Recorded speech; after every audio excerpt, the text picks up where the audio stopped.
a fuego lento, sin que nos tenga que atropellar el clic de internet ni la competencia, y eso pues permite hacer un periodismo mucho más reposado, mucho más riguroso, mucho más veraz. Y eso, claro, eso es nuestro crédito, es decir, eso es lo que tenemos como pantalla los periodistas. El día que perdamos eso, cerramos el kiosco.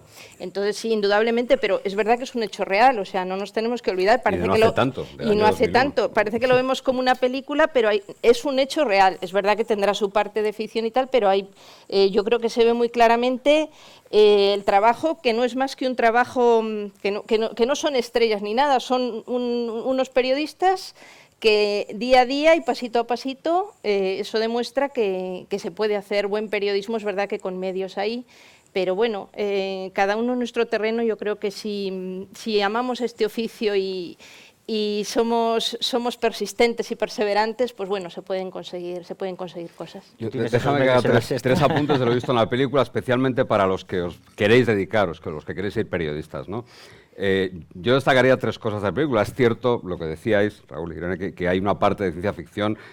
No es ciencia ficción, sino que desde luego en España los medios de comunicación no van a permitir a nadie que se pase un año con una historia, ni 6 meses, ni van a dedicar tantos esfuerzos materiales y humanos a una sola historia, ¿no? Pero sí que hay tres cosas que creo que son válidas y que son de esos códigos y de esas cosas que los que vais a coger el relevo de nosotros, que ya estamos mayores y que estamos ya en la última fase de nuestra trayectoria. ¿Habla por ti? Bueno, hablo por mí, efectivamente, hablo por mí. Lo primero es que hay varios detalles en esta película que reflejan una frase preciosa que acuñó Miguel Ángel Bastenier, que era un periodista del País ya fallecido, desgraciadamente, que es que en las redacciones no se trabaja, las redacciones se viven. No se vive en la redacción, pero las redacciones son sitios para vivirlos. Y así se reflejan. O sea, hay varios detalles. Ellos, da igual que sea un domingo por la mañana, que sea un sábado por la noche, que sea un lunes, la redacción se vive. Claro, luego casi todos estamos, me incluyo yo, que vengo de un divorcio, ahora estoy casado, pero luego estamos todos divorciados, separados, un desastre, nuestros hijos no nos ven. Pero bueno, las redacciones, el periodismo es una profesión parecida en ese sentido a los malos de esta película, ¿no? A mí hubo hace mucho tiempo quien me dijo que la profesión se ejerce casi como un sacerdocio, ¿no? Y es verdad, uno es periodista prácticamente siempre. La segunda cosa que quiero meteros en la cabeza, y que si hubiese alguna posibilidad de que hubiese algún tipo de inyección para meteros en vuestros cerebros, a los estudiantes de periodismo, es que el periodismo se hace en la calle. Se hace persiguiendo a la gente, se hace tocando puertas, sabiendo que en un 80% de los casos esas puertas se van a cerrar o te van a dar con ella en las narices. Pero el periodismo se hace en la calle, como habéis visto. No en Google, no detrás de la pantalla, no buscando ni mandando mensajes directos por Twitter de hola, no sé qué, soy periodista y te estoy buscando. Pero qué mierda es esa que estoy viendo últimamente. No, el periodismo se hace en la calle. Te buscas una dirección, vas y si no tienes la dirección, tienes la calle y vas tocando puerta por puerta, ¿no? Y después, la tercera cosa, que sí que es verdad que es maravillosa de esta película, es que una redacción, que no se engañe nadie, una redacción es un sitio jerárquico, con una jerarquía, y así debe ser, lo más parecido a un cuartel o a una comisaría de policía o a un cuartel de la Guardia Civil. Allí la cadena de mando es algo muy serio, pero la cadena de mando tiene cosas como al principio de la película hay un pequeño detalle que es muy sutil. Le van a ver al editor, el editor es el que manda en el periódico, y le dicen, vamos a empezar esta historia. Y el editor dice, hombre, contra la iglesia de Boston. Y le dicen, sí, es que ha pasado esto, ha hecho esto. Y el editor dice, bueno, pues si vosotros lo veis noticia, es noticia, ¿no? Claro, eso es lo más ciencia ficción de todo, yo creo. Sí. Yo creo también la figura del nuevo director, ¿no? Yo creo lo importante que es el olfato en este oficio también, porque a veces tenemos la noticia delante y nos deslumbran otras cosas, pues como una declaración política. Y es que yo creo que todo lo que nos llame la atención es noticia, porque al final al ciudadano lo que le interesa es lo que tiene cerca y no tanto este periodismo de ruedas de prensa, de declaraciones y de comunicados masticados que nos están dando cada día y que nos está destrozando nuestro oficio. Entonces, el hecho de que aquí haya un equipo al margen de los otros y que se pueda dedicar a esto, es que al final es que yo defiendo eso, porque es que esto es el oficio y es lo que nos va a mantener. Es decir, estamos en una época muy, muy complicada, de muchos medios, de que un móvil puede hacer muchas maravillas, puede hacer una foto, pero el periodista, lo que es el trabajo, lo que es el día a día, lo que es la noticia veraz y rigurosa, esa es la que tenemos que defender y esa creo que queda muy clara aquí en este. Me voy a enredar un momento con algo, voy a aprovechar, voy a coger el guante que he recogido. Alguien hace unos años, algún iluminado, algún gurú de estos que surgió por las redes, habló de una cosa infame que se llama el periodismo ciudadano, ¿no?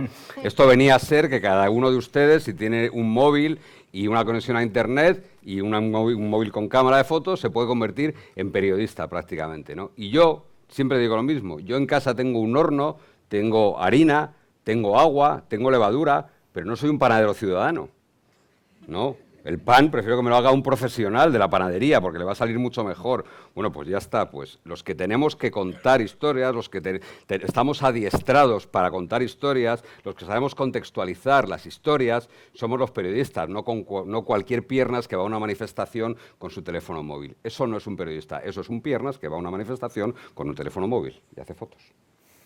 Pues fijaos, ahora abrimos juego, pero a mí sí me gustaría... Bueno, yo no sé, ¿adivináis con qué 4 palabras empieza cualquier investigación periodística? 4 palabras. Todo comienza con 4 palabras. Yo no sé si nos atreve a ver si coincidimos. Yo creo que empieza con aquí hay una historia. O sea, en el momento en el que alguien, periodista, dice aquí hay una historia, ahí empieza todo. Y a mí lo que me ha llamado la atención de la película es lo que ya es Vox Populi. Y yo creo que de eso va el periodismo de investigación al final, es decir, conseguir el peso de la prueba, ¿no? Es decir, vosotros cómo afrontáis eso, se ven también las fuentes interesantes. Creo que por ahí van los tiros, ¿no? Y fíjate, lo hemos comentado un poco ahí, el detalle de que la noticia la tenían. Es decir, parece mentira que ahora viendo cómo lo han trabajado se les escapara no sé cuántos años antes. Es que parece increíble que te llegue una historia así y no te metas en ella, ¿no? Y fue después cuando... Sí, cuando la empezaron a trabajar, yo creo que la figura clave del director, de esta persona seria, poco hablada, tranquila y tal, pero que en una columna de opinión o de una noticia fue capaz de ver una gran historia, como luego pudo ser.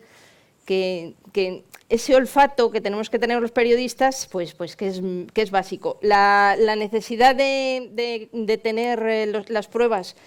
Bueno, eso yo creo que Manu, que trabaja todos los días con esto, creo que es básica. Pero además en un tema estábamos hablando de una institución intocable hasta ese momento. Nos ha pasado aquí en Castilla y León, que ya hemos empezado a sacar estos temas de forma muy modesta, pero evidentemente enfrentarte a una institución como la Iglesia, que tiene mucho poder y muchos tentáculos, y entonces es complicado. Sí, yo creo que luego al final para ellos es bueno que salgan estas cosas, pero romper esas barreras es complicado. Entonces sí, llegar a tener todos los datos y eso, es que si no, no puedes salir con una historia de esta envergadura. Es que no porque lo que tienes enfrente te puede comer, es que es tan fuerte. Yo, por mi propia experiencia, tuve la suerte, bueno, a mí la primera víctima llegó a mí y me entregó todo. Bueno, fue un trabajo de mucho trabajo, de mucho tiempo, de mucha confianza, de mucho hablar y tenía todas las pruebas. Si no, es muy complicado salir con este tipo de historias. Cuéntanos un poco, perdona Manu, cuéntanos un poco, vamos, someramente, cómo te llega la noticia y si recibiste apoyo también desde el primer momento o te costó también que en tu propio medio dijeras, ¿nos vamos a meter ahí? O... Vamos a ver, la noticia llega porque este sacerdote en cuestión, que es una persona muy conocida, que llevaba todo el tema de patrimonio, que allí estaba en un pueblo relativamente grande de Zamora, de repente se va. No era cualquier sacerdote, era de un pueblo que era importante y tal, y entonces a mí sí me llamó la atención que digo, joder, se ha ido, y es que en todos los sitios, en todos los pueblos les hacen un homenaje, les despiden, eso lo sabemos todos. El sacerdote es una institución en el pueblo. Y nadie decía nada. Entonces yo un día hablando con el alcalde digo, pero bueno, ¿y cómo se ha ido Ramos Gordón? No, porque nos han dicho que le mandaban a Astorga otras funciones, como se lleva lo de patrimonio.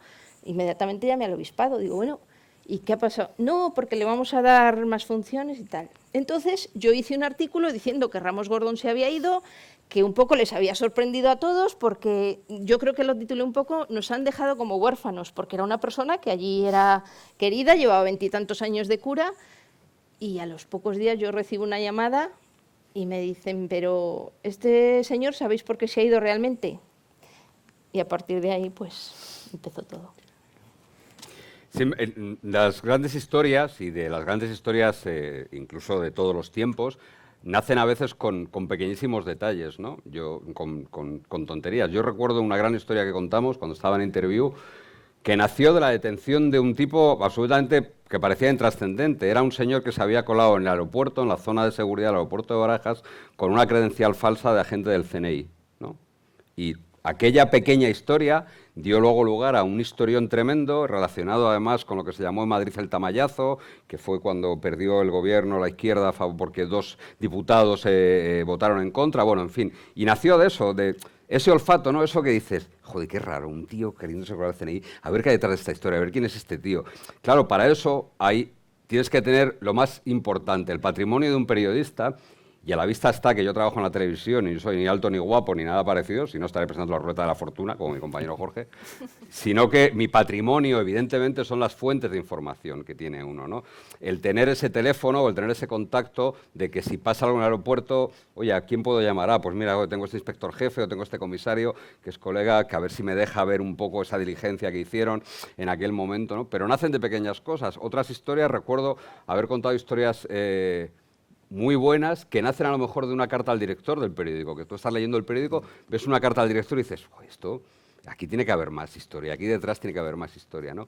Y así sucesivamente. Pero evidentemente uno puede tener olfato, pero por mucho olfato que tenga, aunque sea un sabueso, tienes que luego seguir tirando del hilo. Y para tirar del hilo hay algo fundamental, y aquí en esta película lo habéis visto, ¿no? Todos los componentes del equipo Spotlight, el que más y el que menos, aporta sus fuentes de información. Uno conocía al abogado, otro conocía Entonces, eso es básico, eso es fundamental, el tirar de esas fuentes de información que a veces por ellas mismas o a veces te llevan a otras fuentes de información que son las que te van a ir construyendo, las que te van a ir armando una historia, ¿no? Porque las historias, creedmelas, es muy raro la historia que te llega empaquetada en un sobre o en un correo electrónico entero y te dicen, toma, aquí tienes todo, ¿no? Eso, bueno, pues puede pasar, por eso que se llamó en aquella época, a finales del siglo pasado, principios de este, hablar en términos de siglo ya, se llamaba las filtraciones interesadas, ¿no? Había ganas de derribar a alguien, algún rival político, algún rival en la carrera de algo, y te llegaba una filtración empaquetadita, con todo armado, y bueno, sí, tú tenías que hacer un trabajo de contraste, pero llegaban así. Eso es prácticamente imposible ya. Las historias tú puedes verlas en algún sitio, pero luego hay que trabajarlas y trabajarlas mucho. Y trabajarlas de esta manera, insisto sobre todo a los estudiantes de periodismo, ejercer el periodismo, ejercer el reporterismo, es encontrarte con un 80% de portazos en la nariz, o un 90% de llamadas que te dicen, oye, mira, no tengo tiempo para ti, o así sucesivamente, ¿no? Uno no. Desde ese punto de vista es una película, ¿no?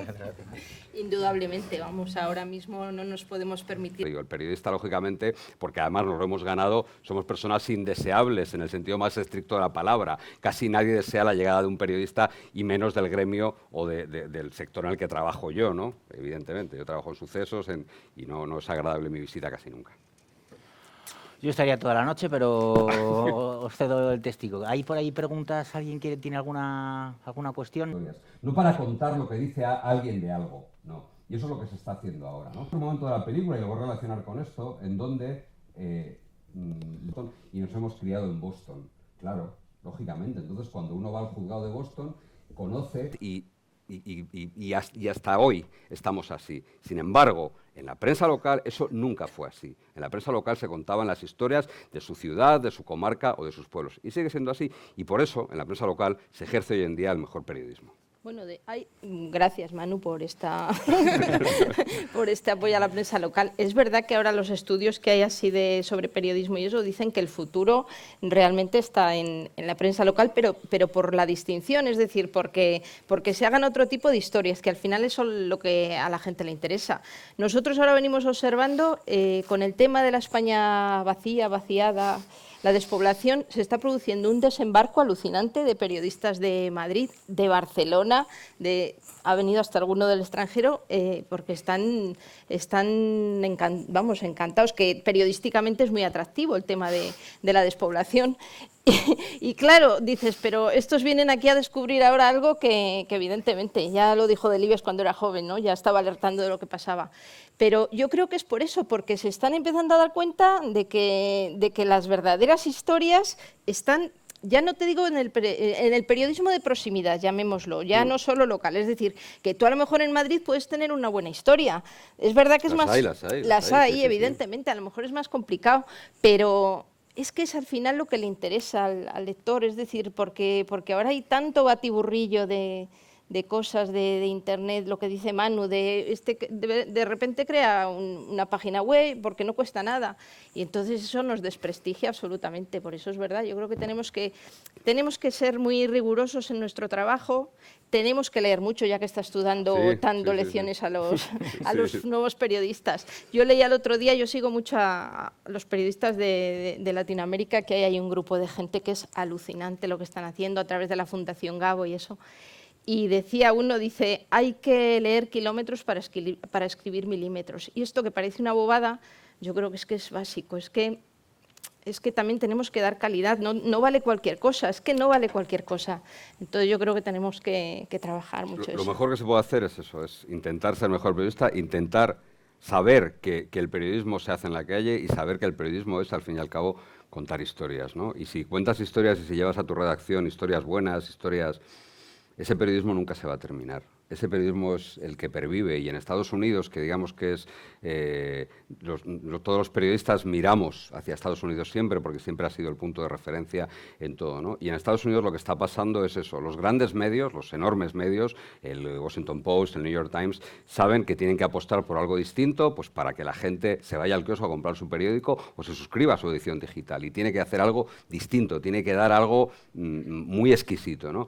Y los que sí no paran de crecer y siguen funcionando, con muros de pago incluidos todos los periódicos locales de Estados Unidos, es eso, la prensa local. ¿Por qué? Pues porque uno está en su pueblo de Ohio y quiere conocer las historias que pasan en su pueblo de Ohio, evidentemente, ¿no? O de Montana o de Wyoming. Igual que aquí la gente quiere conocer lo que pasa en su comarca o en su ciudad, en Valladolid, ¿no? Y eso creo que es el presente en una buena parte, pero creo que también tiene que ser el futuro.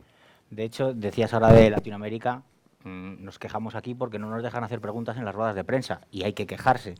Vete a México y ponte a informar de los narcos, o porque matan periodistas, y hay presiones de verdad, no presiones políticas de sácame guapo. Ahí, no, o sea, se juegan la vida, o sea, y está pasando a día de hoy. O sea, el periodismo que hacemos aquí es bastante light en ese sentido. Hombre, sí, aquí el periodismo aquí no es ni mucho menos una profesión de riesgo. O sea, yo llevo 31 años de servicio, de ejercicio, y yo he tenido problemas de verdad un par de veces, pero problemas de verdad no son que me hayan disparado, no, sino que, bueno, pues que un juez me ha avisado, me ha dicho, oye, ojo, que aparecen unas intervenciones telefónicas de esta gente, tal, pero ya está, nada más. Aquí no, esto no es una profesión de riesgo. Hay otro momento muy divertido de la película, muy ciencia ficción para los periodistas españoles, que es cuando un periodista va a un juzgado y dice, esto es público, me lo tienen que dar. Vamos a ver, aquí voy a aprovechar la presencia de alguien que está por ahí por el fondo, aquí, o eres muy colega de un abogado que te pasa todo el sumario cuando se levanta el secreto, pero vete tú a un TSJ o vete a un juzgado a decir que tú eres periodista, que yo vengo de la Sexta y que no, aquí no pasa eso. La ley en Estados Unidos protege eso, y la ley en Estados Unidos, el Tribunal Supremo hace ya muchos años, dijo que en un momento dado los procedimientos sí que podían tener acceso a ellos la prensa, no en España, no. En España la única forma de llegar a un procedimiento es que una de las partes te facilita el procedimiento. Lo cual es una garantía, porque no me quiero imaginar en manos de muchos lo que pasaría en manos de muchos periodistas, digo, si caen en sus manos determinados procedimientos, determinados sumarios, ¿no? Porque, claro, eso es muy delicado. De hecho, en la peli también se ve, sí que hubo un momento en lo que, en los juzgados no tanto, aunque también, y a nivel local sí, en las comisarías. Yo he ido a la comisaría y me paseo por allí, me tomo cafés y tal. Es cierto que luego se instaura la figura del jefe de prensa y ya a partir de ahí es como, no, porque el sistema es muy listo. Y el sistema también reacciona y dice, vamos a tener aquí 3 tíos de 3 periódicos pululando haciendo preguntas. No. Y entonces ya te ponen el jefe de prensa y o te ganas a los sindicatos o no, al CEP, o estás mal. ¿Más preguntas? Venga, hombre, que sé que sí. Mira, por allá hay una. El micro para allá. Este caso de la pederastia dentro de la Iglesia, digamos que en cierto modo es no fácil de abordar, pero está enmarcado en un grupo, en un colectivo, en una institución. Estamos ya casi a operación semanal de pornografía infantil. La pederastia está absolutamente extendida fuera, en las familias, en la sociedad en general. Eso se trata única y exclusivamente, de momento, así lo pienso yo, como algo, pues como desde el punto de vista policial, ¿no? De cuando se destapan las operaciones, se detiene a alguien.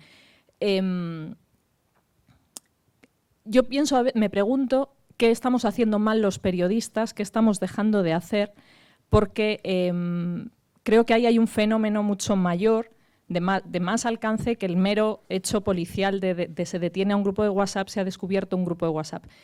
Yo me hago esa reflexión, no sé qué deberíamos hacer, no sé qué podríamos hacer, pero bueno, os pregunto a vosotros, como expertos también en sucesos, ¿cómo veis este fenómeno desde el punto de vista periodístico? ¿Cómo lo estamos abordando? No, habla tú. Lo que planteas es qué se puede hacer desde los medios de comunicación para que disminuya eso que parece un evidente consumo masivo de pornografía infantil, ¿no? Eso es Para hacer algo más que la noticia de... Hacer algo más que dar la noticia. La noticia de una operación policial. Pues mira, yo te voy a poner el ejemplo, ¿no? Es verdad que la inmediatez y el exceso, digamos, de información que se recibe en cualquier redacción a veces nos hace seleccionar mal o seleccionar rápido, ¿no? Y eso tiene un problema.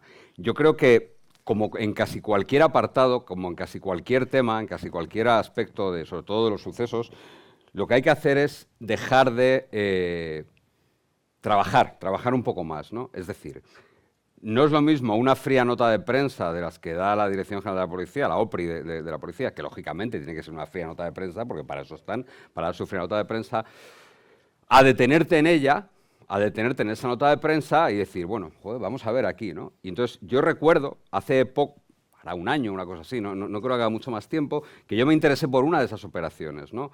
Que era una operación muy peculiar porque eran los propios menores los que difundían la pornografía, se hacían fotografías o se grababan vídeos, pero no porque alguien los estuviese extorsionando, no, sino por su propia iniciativa. Ellos colgaban sus fotografías o sus vídeos en actitudes muy explícitas. Había hasta niñas de 8 años, recuerdo que era el límite de edad por abajo, en el que hacían eso, ¿no?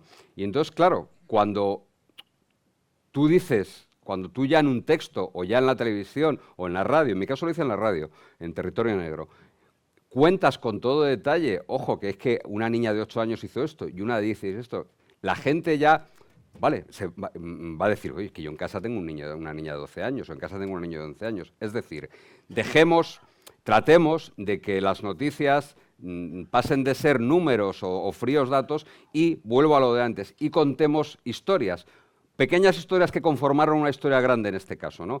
Pero cuando tú cuentas una historia y no cuentas una nota de prensa, la gente va a pegar la oreja más, o se va a fijar más la lectura, o se va a fijar más en la televisión. Porque si no, lo otro es prácticamente un chau-chau de noticias sin fin que le llega a la gente y que no sabe discriminar, ¿no? Si tú das una historia, y en este caso además creo que sí que se hizo una cosa muy buena desde la Dirección General de la Policía, que fue personalizar en una inspectora de policía, que fue la que habló para algunos medios, yo la tuve en la radio, en donde ella, esa inspectora, iba contando los casos de todos y cada uno de esos críos. Yo creo que se tiene que hacer por ahí, porque si no, al final es 22 detenidos en una red de distribución de pornografía infantil, utilizaban las redes sociales y no sé qué, y es como un soniquete que ya nos suena a todos y, otra operación de pornografía infantil. Me pasa a mí incluso, a veces viendo las notas de prensa. Pero hay que mirar, hay que filtrar y tiene que haber alguien en las redacciones con esa capacidad y con esa pausa que decía antes Irene, de decir, un momento,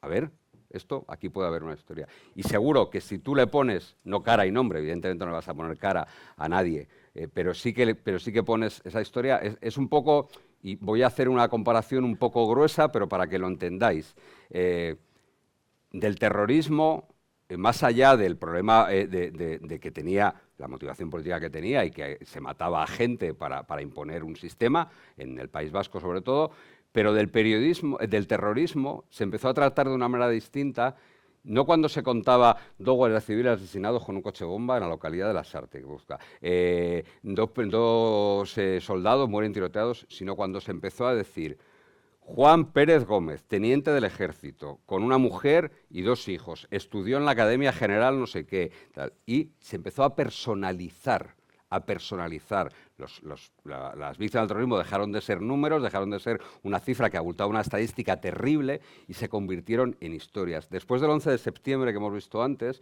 el New York Times sacó una serie maravillosa de reportajes que luego copió El País en el año 2004, después de los atentados del 11 de marzo, que llamó Vidas Rotas El País. Y contaban, de esos 191 muertos que hubo en el 11 de marzo, quiénes eran, qué estudiaban. Como leí hace poco en un libro, cuando se asesina a alguien, no solo se asesina a alguien, sino que asesina a lo que puede llegar a ser. Y eso, si logras empatizar y logras contar esa historia, vas a conectar mucho mejor. Pero yo creo que lo has resumido muy bien. Es que eso es periodismo. Es que eso es lo que nos distingue de cualquier alguien que venga contando una historia o una nota de prensa. El periodismo es eso, es ir más allá. La investigación es algo que va en el ADN. No todos son grandes historias, ni lo de la pederastia, ni tal. Pero el día a día, ir más allá de la pura nota de prensa o de la pura declaración, eso es periodismo y eso tiene que ir con nosotros, o sea, con este oficio, es lo que lo dignifica. Es que yo creo que lo que se llama periodismo de investigación, para mí es que sobra. Quiero decir, todo periodismo tiene que ser... Como periodismo social, ¿no? Coño, pues claro. No, yo siempre digo lo mismo, solo hay dos clases de periodismo, nada más que dos. Y si ahora os les pregunto a todos ustedes, me dirán, como que no, periodismo rosa, periodismo deportivo, periodismo social, periodismo... No, hay periodismo bueno y malo, y ya. Ya está, solo hay dos periodismos, el bueno y el malo. Y en el periodismo bueno... se tiene que investigar, se tiene que contextualizar, se tiene que... un poco más. Es como, y perdón por lo que voy a decir, como esto del fast check. Pero qué mierda es esta. O sea, toda la vida... Como te escuche Pastor... Ya lo sé, ya lo sé. Por favor. Deja de grabar. Toda la vida ha sido contrastar una noticia, ¿no? Tú contrastabas la noticia y llamabas a 3 sitios distintos o 4 para que pudieses contrastar la noticia, ¿no? Vale, perfecto. Ahora se han creado unos equipos que creo que son muy útiles en algunos casos, que son los que verifican, por ejemplo, las barbaridades que dicen los políticos, ¿no? Dice un político una barbaridad y entonces enseguida llega el fact-check. Bien, pero para el resto toda la vida ha sido contrastar una información, le llamábamos así, esto se llamaba así. ¿Problema que hay ahora? Que desgraciadamente creo que vais a heredar vosotros. Cuando yo era pequeño, de edad digo, y llegué a un periódico, a una redacción de un periódico, yo pasé la primera mitad de mi carrera, vamos, más... Casi toda mi carrera, menos los últimos 7 años, la he pasado en medios escritos, ¿vale? En redacciones de periódicos y de revistas. Y allí había una cosa que se llamaba, y que espero que siga habiendo en la prensa, que era el tutelaje. Es decir, cuando uno llegaba allí a la redacción de jovencillo, pues te cogían los mayores y te decían, pues mira, este titular que has hecho es una basura, esta entradilla es infumable. No, esto no es así. Y te iban enseñando. Y no solo eso, no solo dentro de la redacción, sino que te llevaban y te decían, te voy a presentar a la jefa de prensa del TSJ de Castilla y León, que es una tía estupenda y tal. Y te llevaban y te presentaban y tomaban un café con ella, no sé qué, y así sucesivamente. Y te llevaban a la brigada de policía judicial o a la comandancia de la Guardia Civil. Y tú te ibas haciendo tu pequeña agenda. Ese tutelaje que yo, en una pequeña aldea de Asteris que tengo en mi televisión, que es mi sección y la gente con la que trabajo, sigo haciendo y sigo apadrinando y sigo llevando de la mano a la gente, eso ha desaparecido de las redacciones. Ahora tú llegas a la redacción, a montar vídeos, venga, majete, ahí. Y montar vídeos como quien hace churros. Allí, venga a montar vídeos, pero no te creas que nadie te va a explicar mucho más, ¿eh? Más allá de cómo funciona el sistema, y en las redacciones de los periódicos, pues no sé si será igual. En las de Madrid, desde luego que sí. No, bueno, me consta que sí. Ya esa idea ya es un poco romántica. Yo creo que ya, que soy mayor. No, yo soy como tú.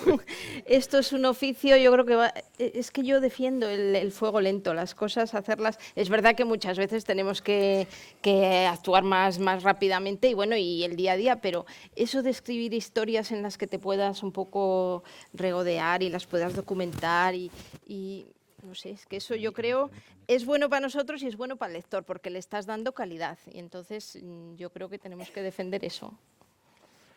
¿Hay preguntas por ahí? Si no, os voy a cambiar el final de la peli, ¿eh? Hola, hola. A ver, ¿dónde? Allí. Bueno, allí, perdona. Perdona. Hola, primero. ¿Dónde está la línea entre el periodismo y el sensacionalismo? En el momento, por ejemplo, el otro día leía una noticia, hacía 20 y tantos años o 30 años, de lo de las niñas de Alcácer, cómo se había trabajado esa noticia, cómo muchos periodistas con mucha carrera se habían ensañado, a lo mejor no se había tratado de la forma. ¿Dónde está el límite? ¿Cómo se hace? Habla, Irene. Y ahora hablo yo. Tú estás más en la línea... No, yo me estoy remangando para contestar. Hombre, es una línea a veces muy, muy delicada, pero yo es que insisto en lo mismo. Es muy fácil ir al flash y sacar el titular rápido y ir a lo sangrío, pero es que yo creo que tenemos que trabajar la noticia, contrastarla y trabajarla bien y ser rigurosos. Es que a veces estamos pensando en el que nos va a pisar de al lado, pero yo creo que es mejor tardar un poco y hacerlo bien. Es verdad que esto ahora no se vende y con esto a lo mejor yo estoy en la calle, pero creo que tenemos que defender eso, porque es que el sensacionalismo pues es mucho de televisión también, ¿eh? Estoy desabrochando. Uy, Es por provocar. Vale. Bueno, yo trabajo en televisión, lo sabéis, y la televisión ha sido y es terrible. Es un medio terrible en donde todavía a fecha de hoy, han pasado muchos años desde los crímenes de Alcácer y del tratamiento que se ha dio a los crímenes de Alcácer, pero donde hoy todavía se sigue haciendo muchísimo sensacionalismo. Tremendo, tremendo. O sea, a unos niveles brutales. En defensa de los que cayeron en esos excesos en Alcácer, tengo que decir también una cosa. El crimen de Alcácer, que se comete en el año 1992, bueno, que aparece en el año 1992, es un antes y un después en España, ¿no? El último crimen de la España tradicional, de la España negra tradicional, fue Puerto Urraco. El primer crimen que nos hace entrar en la modernidad del crimen es Alcácer. ¿Por qué? Porque damos con un asesino que había aprendido de un delito anterior, que sabe que no puede dejar víctimas vivas, que no tiene ningún problema en torturar, agredir sexualmente y asesinar y enterrar a 3 chicas, que era algo nunca visto en España, y que además protagoniza una fuga tremenda, ¿no? No estábamos acostumbrados, ni la Guardia Civil, que fue la que investigó este tema, estaba preparada para eso, ni la prensa tampoco, ¿no? Pero lo que sí que sirvió el tratamiento mediático de Alcácer es para aprender, o por lo menos yo aprendí de aquel tratamiento mediático, ¿no? Y aprendí una cosa que a fecha de hoy sigue siendo válida y que enseño a mis equipos y que practico a diario. Para no caer en el sensacionalismo, por contestar a tu pregunta, es muy sencillo. Lo único que tienes que hacer es hacer información. No mezclar entretenimiento ni espectáculo, sino que limitarte a la información.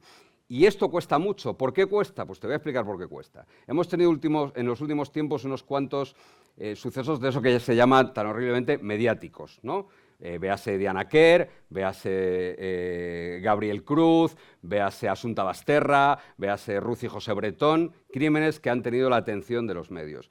A ver, no tiene la atención de los medios porque los medios sean buenos samaritanos y se quieran preocupar de las familias. Tiene la atención de los medios porque disparan los índices de audiencia, evidentemente. Tú hablabas de Asunta Basterra y subía el pan, es decir, subía la audiencia. No sé si ustedes lo saben, si no lo saben se lo voy a contar yo.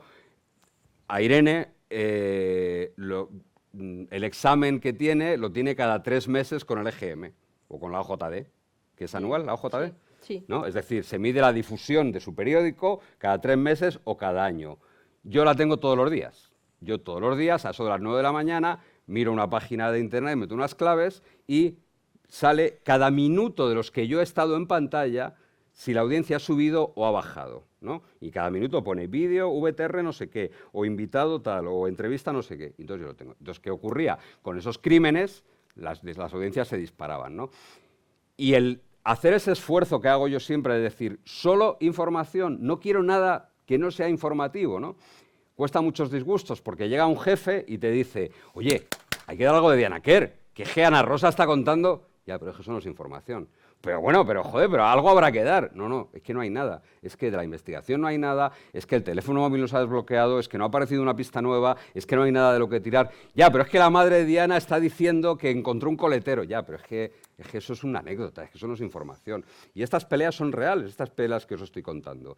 Pero así, yo me he garantizado que nadie, o nadie con criterio, porque, a ver, en la época de las redes sociales, donde las redes son un vertedero de mierda y como la barra del peor bar de madrugada de Valladolid o de Madrid o de cualquier otra ciudad, pero nadie con criterio nos ha podido acusar a mí, a mi equipo y a mi cadena de sensacionalismo. Incluso el Consejo de Audiovisual Andaluz, que saben ustedes, y si no lo saben se lo cuento, que es un organismo de control de los contenidos televisivos, afortunadamente, en los 2 últimos informes que ha hecho de los tratamientos de el niño Julen, de Totalán, y del asesinato de, yo creo que fue Gabriel Cruz, sí, de Gabriel Cruz, del niño Gabriel Cruz, en los 2 informes que ha hecho, ha dado estopa a todos los medios, menos al nuestro, en el tratamiento, ¿no? Entonces puedo estar muy orgulloso de eso, de la gente que trabaja conmigo, pero la única fórmula es eso, información. Que la madre de Ana Quer encuentre un coletero o quiera contar delante de las cámaras que su marido es un perro judío, es entretenimiento, espectáculo, pero no es información. Y yo me dedico a la información. Por allí había una pregunta también.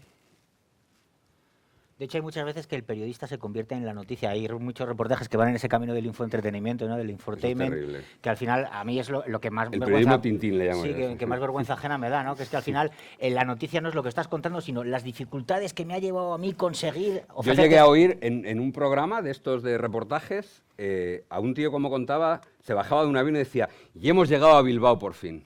Perdona, no has llegado a Sierra Leona, ni has llegado a la Antártida, has llegado a Bilbao, te has bajado de un avión y estás en Bilbao, sí. Y, bueno, pues merecía, lo contaban así, me pareció terrible. Hola, buenas. Yo soy estudiante de criminología. Yo soy estudiante de criminología y me gustaría saber si alguna vez o habitualmente, cuando habéis empezado una investigación periodística, habéis recurrido o os habéis apoyado en la criminología. Porque aunque aún estamos un poco olvidados, me parece importante recalcar la importancia de la relación, sobre todo para el periodismo de sucesos, que tiene la criminología para el periodismo como el periodismo para la criminología. Yo tengo 2 veces por semana. Tengo una criminóloga conmigo, 2 veces por semana, que se llama Beatriz de Vicente, que habla sin parar, hay que callarla todo el rato, pero es una criminóloga. Y yo a veces sí he contado con la criminología para algún trabajo, sí he contado con algún criminólogo, pero sobre todo he contado con gente de criminalística, ¿vale?, de la Guardia Civil, y con las secciones de análisis de conducta de Policía o de Guardia Civil, sí. Como criminólogos como tal alguna vez también. Y creo que es un campo en el que la criminología, que es una ciencia muy incipiente, que está todavía muy en pañales, tiene que crecer y tiene que aflorar por varios sitios, y probablemente este sea uno de ellos, ¿no? Precisamente el Instituto Vasco de Criminología está haciendo un estudio, el primero que se está haciendo así más importante, sobre el tema de la pederastia en la Iglesia. Y lo está llevando la profesora Gemma Barona. Yo he estado la semana pasada en San Sebastián precisamente por este tema. Tenemos que ir terminando porque ya se va haciendo la hora, así que si hay alguien que tiene ahí una pregunta en la recámara, que aproveche. Hola, buenas. Bueno, primero, muchas gracias por venir. Y bueno, has dicho que personalizar es una buena forma de involucrar a la sociedad en esos asuntos, pero me gustaría, y estoy de acuerdo, pero me gustaría saber hasta qué punto esa personalización puede hacer que a las víctimas, a sus familias, pueda perjudicarles. O sea, ¿dónde marcas tú el límite de decir hasta aquí está bien y luego no perjudica más que beneficia? Yo creo que lo marcan ellos. Eso es. Es que está clarísimo, es que hasta donde quieran llegar ellos, pero yo creo que en estos temas estoy completamente de acuerdo con Manu. Eso es lo que, el ponerle rostro y contar las historias, eso no te viene así, eso es porque las víctimas han querido contarlo. En los casos estos de pederastia ha pasado lo mismo. Las propias víctimas son las que se han abierto y las que se han dado cuenta de que, contando su historia, date cuenta que encima en estos casos es mucho más delicada. Por aquí creo que hay algún chico que tiene una denuncia, creo que está por aquí por la sala. Pues ellos hasta donde han querido llegar, pero es verdad que es lo que realmente ha dado trascendencia a las noticias. Yo creo que las propias víctimas se dieron cuenta, cuando has puesto esos ejemplos de vidas robadas, se dieron cuenta de que visibilizando, pues no sé, es mucho más sensible para la sociedad que un puro dato. ¿Sabéis cuándo cambió la ley de violencia de género? Vamos, ¿cuándo se creó, eran las medidas, cuándo se impulsó la ley integral de víctimas de la violencia de género, que es como se llama? Cuando se le puso nombre y apellidos historia a una mujer que se llamaba Ana Orantes, a la que su marido en un pueblo de Granada quemó viva. Entonces, esa señora tenía cara, tuvo, y perdón por la expresión que voy a utilizar, tuvo la fortuna de haber salido 2 semanas antes en televisión, con lo cual había un archivo de ella contando los padecimientos que tenía al lado de su marido, que se llamaba José Parejo, un albañil al que apodaban el Tarzán en su pueblo, Y la historia de Ana Orantes puso cara, nombres, apellidos, salieron sus hijos, contaron su historia y aquello sirvió para algo tan trascendente como para poner en marcha una ley integral de víctimas de la violencia de género. Me voy a permitir, decía Kapuczynski que para ser buen periodista primero hay que ser buena persona. Y yo creo que eso también va en esa línea, ¿no? ¿Hasta dónde? Pues hasta siendo buena persona. Si eres buena persona y empatizando un poco con esa víctima, ¿no? Si te pones en el lugar y fuera un familiar tuyo cercano, ¿hasta dónde o cómo informarías? Trátalo con la misma delicadeza que tratarías a una persona que tú conocieras. No como simplemente un dato que vas a aportar o una historia que vas a aportar sin despersonalizándola, ¿no? Yo creo que el respeto y la honestidad es que tienen que estar por delante de todo. Pues vamos a rematar y bueno, a mí me gustaría rematar cambiando el final a la película y con una curiosidad que os quiero preguntar. Porque esto es una historia de éxito, ya no solo porque tuvieron el Pulitzer, sino porque el final de la película es lanzamos la investigación y hay un aluvión de llamadas, tal. Pero ¿os ha pasado, porque creo que pasa, que das una información, que te lo has currado, que lo tienes todo atado y no pasa nada, y no transforma nada, y no cambia nada, y nadie lo hace caso? ¿Cómo lucháis contra esa frustración y si os ha pasado? Ha pasado infinidad de veces, es decir, la mayoría de veces es cuando pasa eso, ¿no?